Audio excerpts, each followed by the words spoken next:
If you're an author or plan to be one, get excited because this podcast is for you. Book Marketing Mentors is the only podcast dedicated to helping you successfully market and sell your book. If you're ready for empowering conversations with successful marketing mavens, then grab a coffee or tea and listen in to your host, international best-selling author Susan Friedman. Welcome to Book Marketing Mentors, the weekly podcast where you learn proven strategies, tools, ideas, and tips from the masters. Every week, I introduce you to a marketing master who will share their expertise to help you market and sell more books. Today, my special guest is Dr. Paul Jenkins, who's also known as the Positivity Psychologist. With 30 years of clinical experience, Dr. Paul gets past the trite, fluffy versions of just think positive to the actual science and psychology behind positivity. It's like having an instruction manual for operating the equipment of your mind. He's a good friend and a National Speaker Association colleague. Dr. Paul, what an absolute pleasure it is to welcome you to the show. And thank you for being this week's guest expert and mentor. Susan, I am thrilled to be here with you. And I'm excited about where this conversation can go, especially as you were reading my introduction and you mentioned that we're going to get past all of the trite, fluffy versions of positivity, some of which are kind of destructive, actually, and get into the psychology behind how to actually operate the equipment. Excellent. I'm so excited too, because I think people have this, well, just think positively. Oh, it'll be okay. This too will pass. And all those kind of, it seems like nonsense. And even my husband sometimes says, well, it's fine. It'll be fine. Just think positively about it. I was like, that isn't helpful. So let's start with, always get very granular. And so that everybody's singing out of the same hymn book, so to speak, and look at, from your perspective, what exactly is positivity? I think to address that, Susan, if we were to first look at what my job is to illuminate the obvious. Now, this is really cool because I get paid to tell people things they already know. But there are a lot of things that are obvious once they're called to your attention, but they're completely unnoticed up until that point. Like the feeling of your clothing on your body. Can you feel it? I can. Can you? Well, now. now that you pointed out. Now that it's pointed out, exactly.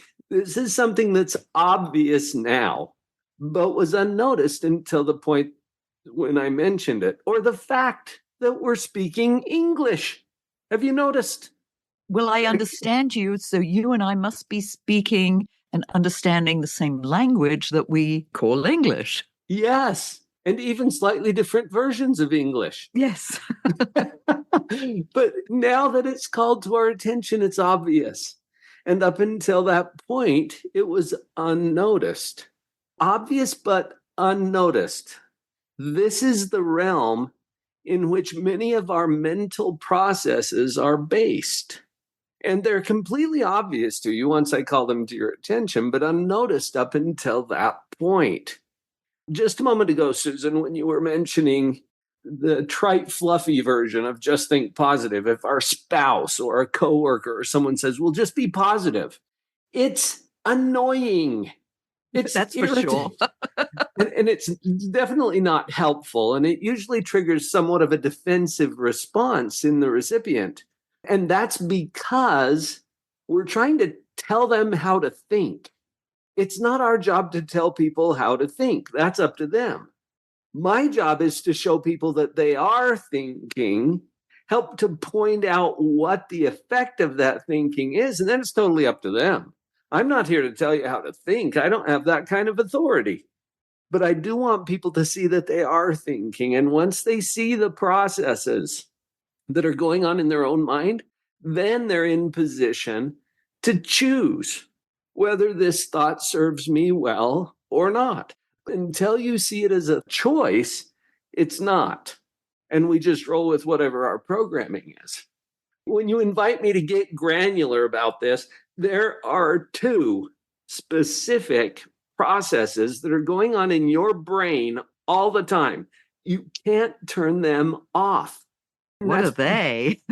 Well, I hope that piques your curiosity a little It bit. certainly did. It piqued mine. Before I tell you what they are, let's talk about why they're in place, and then I'll share with you what they are. You'll see them immediately as soon as I call them to your attention. Your brain's job, its primary job, is to keep you safe, and secondarily, to prove you right. Now, both of these get in our way all the time, but this is a survival mechanism. Our brain has to keep us safe, so it's constantly monitoring our environment for potential threats. When our brain picks up on a threat, it goes into a very predictable protective response. We call it the fight or flight response. And usually it feels like anxiety or fear or apprehension. Now, I don't know if authors ever feel that. Never.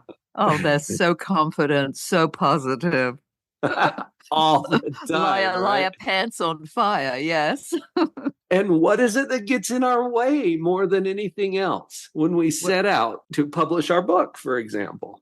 I'm speaking for myself here, but I see it with so Yes. many of my clients, Dr. Paul, and that is we get in our own way. Right. I had an opportunity to interview Dr. Richard Nisbett on my podcast, Live on Purpose Radio. He wrote a book called Thinking, which was actually endorsed by Malcolm Gladwell. And as I was interviewing Dr. Nisbett, he said, and this is his life's work, Susan, this is what he did for his whole career, studying thinking and logic and reason. And he said, the number one error that we make as humans is that we believe what we think. Now, let that settle in for a minute. Yeah. It's funny because I actually use a slide in one of my programs that says, don't believe what you think. And yet that is what Dr. Nisbett identified as the universal error of thinking. We believe what we think. And when I said earlier, our brain's job is to keep us safe and to prove us right. So once we think something, our brain goes about looking for and discovering and even fabricating evidence that we're right. And that gets us into trouble. Just saying. Very Let's much, get to those especially people who processes. think they are right and have to convince you of that. You know what? I think it might be a higher level than that even. I don't think that we think we're right. I think we know we are. We know we're right. Yes, yes, yes. And well, let's get on to the nitty gritty here. Let's get it. Oh, well, we could go on about that for some time, but I promise to tell you two processes. These are going on in your mind all the time. This is like gravity. Do you ever get up in the morning and think, I wonder if gravity's on today? It tends to be. And then your life is affected by it, whether you're aware of it or not. You're affected by gravity all the time. And in a similar way, these are principles of thinking. This is something your brain is going to do, whether you're aware of it or not, whether you intentionally do it or not, it's happening. So the first process is evaluation. That's a nicer word for judgment. So I'm just going to invite everyone to focus for just a minute on this process. Actually, I'm inviting you to do something called metacognition, which is a fancy psychobabble word. We make up words in psychology. It makes us feel smart. And this is one of them. Cognition means thinking. If we break the word down, metacognition is a higher level. It's thinking about thinking. And that's exactly what I'm inviting you to do right now. And notice that as I call this to your attention, it's obvious that you can do it. You can think about your own thinking. Well, metacognition is really important because metacognition creates a space In that space is where choice exists. Actually, that may bear repeating. Okay, metacognition creates a space. In that space is where choice exists. And until we see it as a choice, it's not. So think about your thinking and notice that you are constantly judging. Do you see it? I see it. It's loud and clear in my thinking. Yes, there it is. It's okay. Some people feel a little ashamed when they start to notice, oh, yeah, I'm constantly judging. I'm just inviting you to see it because you can't turn it off. Your brain's job is to keep you safe. Therefore, it has to be constantly evaluating, judging, scanning, assessing the environment. So there you go, being human. This is important to notice, however, because while we're judging, and what are we judging? You judge yourself pretty harshly sometimes. You judge your manuscript. You judge your idea. You judge your coworkers. You judge your spouse. You judge the government. You judge the economy. You judge the weather. You're judging me. It's cool. I'm judging you. It's a two-way street here, huh? Oh, absolutely. So just notice that you're doing it. Now, the word evaluation implies comparison with some standard. Susan, sometimes when I'm speaking, I'll ask my audience, am I a tall man? And that's an evaluation question. And it's an odd question because they're looking at me like, well, you're right in front of us, right? And I say, I think it would help if I showed you a picture of me. And then I put a picture on the screen of me next to Mark Eaton. Do you remember Big Mark, Susan? I remember Mark's. He was such a darling. What a dear. What a giant of a man. I love Mark. We lost Mark a few years ago in our National Speakers Association, and I put up a picture of me next to Mark. Well, Mark was one of the leading shot blockers in the NBA. He played center for the Utah Jazz. He stands 7'4". And next to Mark, everybody looks like a shrimp. I'm 6'2", and I barely make his shoulder in this picture. It's a great visual. And it brings to our awareness how this process works. Because for you to answer that question, am I, Dr. Paul, a tall man? Now, on an audio podcast, it's hard to tell. But when I say I'm 6'2", you're like, oh, see, that's a standard. In order to evaluate anything, we have to have a standard of comparison. Yeah, compared to what is the question? Compared to what? Then? Compared to whom? Compared to, okay. Yes, exactly. Yeah. In doing that, just notice that you have to have a standard. Now, if you don't have a standard, you'll make one up. And you've got a really good imagination. Let's take, we're a group of authors here. Your manuscript, your next book, whatever phase of completion it's in right now, how is it? Okay, now this is an evaluation question. As an author, you're going to look at your book and you're going to ask that question, well, how's my book? Is this a good book? Is this a weak book? Is this a strong book? Is this a compelling book? You see, these are all evaluation questions. And in order to answer it, you have to have some standard to compare it to. Now, the next thing I invite you to notice is no matter how good your book is, you as an author can see that it could be better. Is this true? I think without any shadow of a doubt, people say, oh, if I could do it all over again, I would do this differently and that differently. Yes, There's always room for improvement. This is true. I remember my editor asking me, how will we know when we're done? Because there's always another edit. There's always something that you could do to revise or improve. And I'm going to put a pin in that for just a minute. We're going to come to that. But when it comes to evaluation, we are constantly judging. Now, how is your book? Is it good? Is it bad? Now, some people will say, well, this is a bad one. And I'm oversimplifying that. But notice what we do. We'll look at something we've created and we think, oh, that's not very good. What are we comparing it to? That was what's going through my mind is like, if you're comparing it to a Pulitzer Prize winning book, it probably doesn't even show up on the radar. It's like me standing next to Mark Eaton. Yeah. But what if we were to compare it to all of the books that have not been written by people who are too afraid to pick up the pen? Who uses a pen anymore, Susan? Put their fingers on the keyboard. Yes. So Right. one of the things that's going through my mind as you're saying all of this, Dr. Paul, is that after the written process, yes, and then you judge it, and then there's this fear of putting it out into the marketplace, this fear Sure. of being judged, of being criticized. And I am a culprit of that too. But the fact is that the judgment sort of all of a sudden it's in stereo, it's so loud. So how do we deal with that? Because everyone else is judging it too. Of course. They can't turn it off either.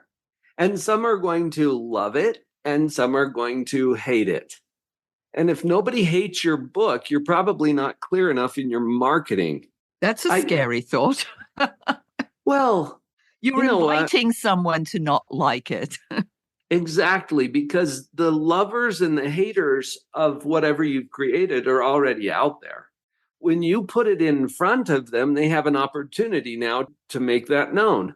As you come out of anonymity, you will be judged. And I'm not saying that's a bad thing. I'm just saying, let's notice that. We can't turn off our judgment, neither can other people. Now, sometimes we take that judgment of theirs as our new standard. And we say, well, it's not good enough. Well, according to whom? According to whoever you're listening to. And I'm not saying whether it's right or wrong. I just invite you to notice that this process is one you can't turn off. You're constantly judging. But here's why that's important. When you take what it is, okay, so your book in its current state, or your finances, or your relationship, or your mental health, or your fitness, or whatever, okay? You take what it is and you compare it to something much better, then how do you feel about what you have? Yeah, not great. You want to hide. You're like, oh, let me hide. I don't want anybody to see me, to see it, etc. Yes. Exactly. Now, when you take what you've got and you judge it or evaluate it against the standard of something that's much less than what you've got, something that's worse than what you've got by your own judgment, then how do you feel about what you've got? Yay, I've written a masterpiece. Wow. Yeah. Look at this. Now, here's the truth of the matter. And I'm not asking you to just believe this carte blanche. I think you need to run it through your own filters of truth and see if this is true. What it is all you got. Now, I'm not saying it's all you could have. We're coming to that. But by definition, what it is all you've got. And what it is always. Now, Susan, my editor told me to always avoid the word always and never use the word never. But I just used it. What it is always between better and worse by your own judgment. Is that true? It makes sense that if you want to put the word true to it, then yes. Yeah, it's your interpretation of that. Now, what that means, if those two assertions are true or make sense, then no matter what it is, it could always be better, it could always be worse. We get to choose how we judge or evaluate it. Now, this creates energy, and energy precedes outcome. This will make more sense if we add the other process in. Can we go there next? We can. It's called creation. All right, creation of what is to be. And that doesn't exist yet. We haven't created it yet. So the only place it can exist currently is in our present thinking about it or our imagination. So we imagine what is to be, but it doesn't exist yet. So if I were to ask you, how you doing next week? You don't know. Yes. It's so funny because somebody asked me the other day, they said, well, what do you see a year from now? I was Mm. like, I'm barely thinking about the rest of the day and what tomorrow or the rest of this week is. I can't think about next year. Right. And even when you start to think about it, you don't know. You can imagine, you can guess, you can make plans for, you can set goals, you can work toward objectives. All of that is true. And that's all part of a creation process. But you don't know how you're doing next week. You don't even know if you're going to be on the planet still. So it's all imaginary. Now, I get fired for this sometimes because they're like, no, this is real. It becomes real as we create it. You've got something to do with it. But all you can do now is imagine. Now, when we imagine or predict or expect or anticipate that what's coming is even worse than what we already have, how do we feel? Mm, You feel that? we're not feeling too great. Right. Susan, this is anxiety. That's 30 years of clinical experience in a nutshell. Anxiety is defined by our imagination of worse things to come. And then it kicks in. I told you our brain's job is to keep us safe. And so your brain is in alert now and kicking you into the fight or flight response, which manifests as anxiety. There are people who think that way all the time and anticipate the worst. And it's Right. like, why put that energy out there? Because if energy creates the outcomes, then you're creating your own reality. It will manifest because basically you've just given your brain the blueprints, the instructions, the marching orders for what to go create. And that is so aggravating when, I've had over 30 years now of clinical experiences. People have come into my office and they're like, oh, my life is such a mess, right? That's the short version. And I'm sitting back in awe. Wow. Yeah, you are a powerful creator. And tune in with this. You have the power to make a mess. Have you noticed? No, that never happens in my life. Well, not you, Susan. You're the exception, obviously. We have the power to make a mess. If you don't believe that, what would happen if I gave you an assignment to take a half hour and somehow, using your creative energy, somehow in the next half hour, make your life worse? Could you do it? I wouldn't want to do it. I would No, of course go not. into freeze mode. It's like, why would I want to make my life worse? I want to make it better. Exactly. You would never do that on purpose, but look how quickly your brain can come up with half a dozen ways to pull that off. It wouldn't even take a half hour.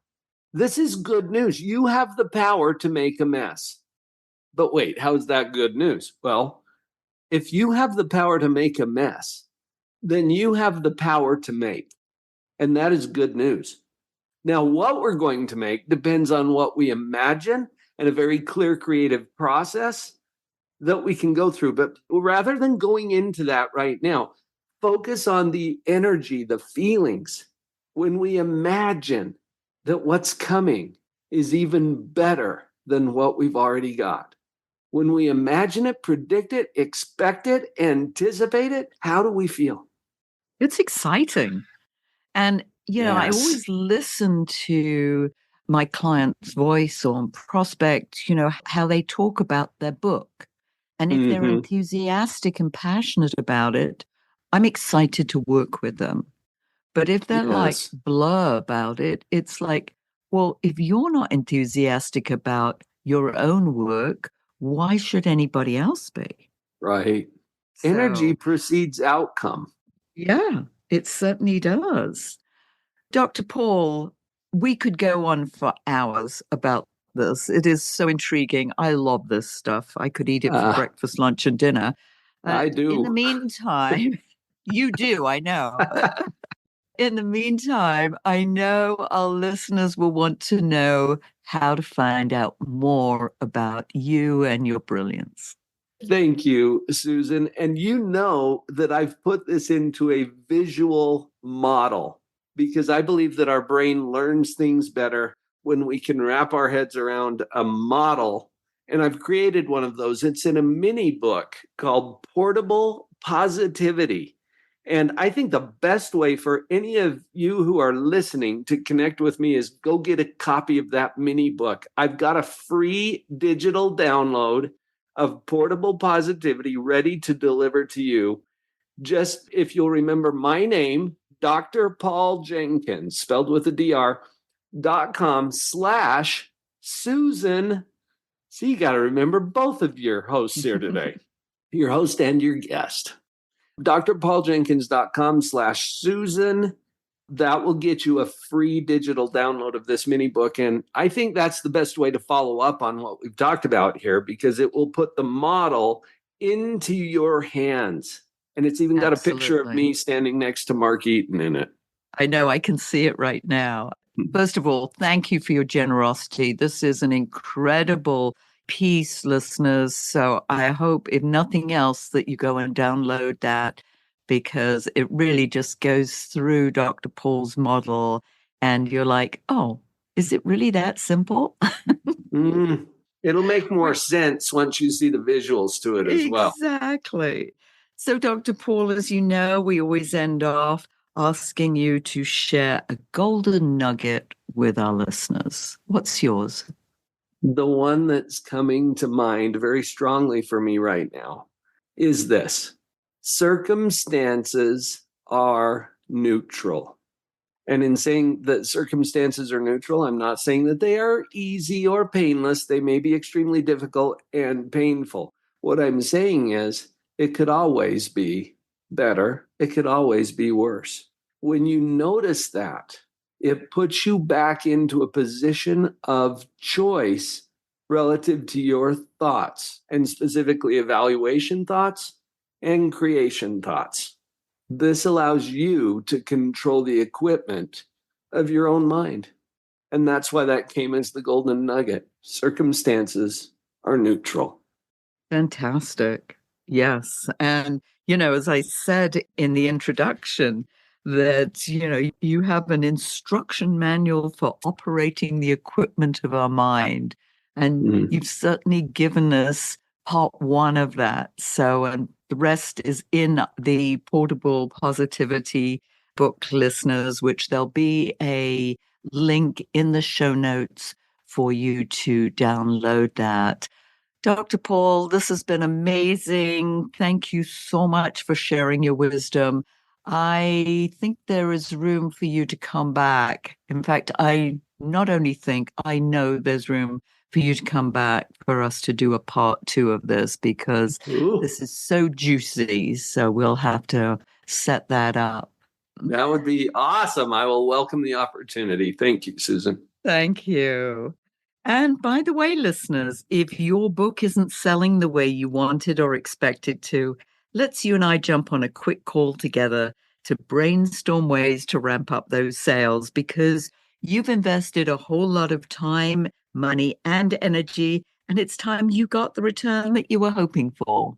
Go to brainstormwithsusan.com to schedule your free call. And in the meantime, I hope this powerful interview sparks some ideas you can use to sell more books. Until next week, here's wishing you much book and author marketing success.